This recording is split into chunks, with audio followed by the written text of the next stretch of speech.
Hi guys இன்னைக்கு நாள் 2 நான் ஷார்ட்ஸ் போட ஆரம்பிச்சு morning breakfast peanut butter spread பண்ணி சாப்பிட்டேன் மல்டிவிட்டமினோட. டுடே எக்ஸாம்னதும் படிக்க உட்காந்துட்டேன் சாப்பிட்டுட்டு. இதுக்கு இடையில நான் எந்திச்சது வேற லேட்டு. அது காலேஜ்க்கு ரெடியாக ஆரம்பிச்சிட்டேன் ஒயிட் கோட் போட்டுட்டு. எக்ஸாம் இருக்குன்ற கொஞ்சம் கூட கவலை இல்லாமல் நான் ஏதோ கேவலமாக ட்ரை பண்ணிட்டு இருந்தேன் என்னோட ஸ்பெக்ஸை வச்சுட்டு. நீங்களே பாருங்க என்ன பண்ணுறேன்ட்டு.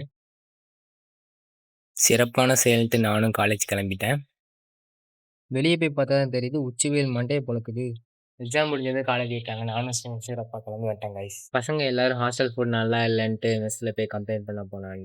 நானும் ஏதோ சம்பவம் இருக்குமோன்னு நினச்சேன். பட் எதுவுமே நடக்கும். இந்த கெட்டில் வேற கோல்மா கொண்டு இருந்துச்சு. என்ன கடுப்புன்னு தெரியல என் மேலே அதுக்கு. தென் தலையில் 2 தட்டி தட்டி ஆன் பண்ணி பார்த்தேன் ஆன் ஆயிட்டு. அப்புறம் லஞ்சுக்கு 3 x 2 potato white rice with சாம்பாரோட. தென் சாப்பிட்டு தூங்கலான்னு பார்த்தேன். தூக்கி மேலே சுட எடிட் பண்ண உட்காந்துட்டேன்.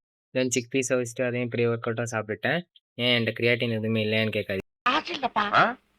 அதான் மக்களே. தென் ஜிம்முக்கு கிளம்பிட்டேன். அப்புறம் போகிற வழில தான் ஞாபகம் வருது பாலுக்கும் சோயா சங்க்ஸுக்கும் காசு எடுக்க மறந்துட்டேன்.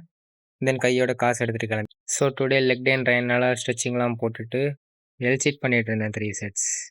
தென் பிஸ்டல் ஸ்குவாட்ஸ் 5x3 பண்ணேன் ஈச் லெக்குக்கு. தென் ஸ்குவாட்ஸு க்ளூட்ஸ் பிரிட்ஜு ஹாம்ஸ்ட்ரிங்கு இன்னர் தை அவுட்டர் தை எல்லாம் போட்டுட்டு கிளம்பிட்டேன். ஹாஸ்டல் வர்ற வழில மீலுக்கும் சோயா சங்க்ஸ் வாங்கிட்டு அப்படி வந்த கையோட சோயா சங்க்ஸையும் அவிய போட்டுட்டு இன்னைக்கு கால் நாள்ன்றனால மண்டெல்லாம் கிருகிருன்னுச்சு. அதுக்கு ஒரு எலக்ட்ரால் பவுடர் தண்ணியில் போட்டு கலக்கி கல்ப்னு 4 சிப்பில் உள்ள இறக்கி இங்கே ஹாஸ்டல் சாப்பாடு இதை பார்த்தாலே தெரியும் எண்ணெயில் ராஜ்மா மிதக்குது. தென் அவிச்சு சோயா சங்க்ஸையும் புளிஞ்சு எடுத்துட்டு தென் நம்ம வடக்கு நண்பர் இதோ சாப்பாடு வேணான்னு சொன்னா அப்படி அதனால் அவரோட சாப்பாடையும் கிட்னாப் பண்ணிட்டு நல்லா வயிறு முட்டை சாப்பிட்டேன். நல்ல ப்ரோட்டீன் இன்னைக்கு. இன்று மதியமே ஊற வைக்கலான்ற பிளானை ஒதுக்கி வச்சதுனால இப்போ ஊற வைக்க வேண்டியதாக போச்சு. நாளைக்கு காலையில் மொதல் வேலை தான்.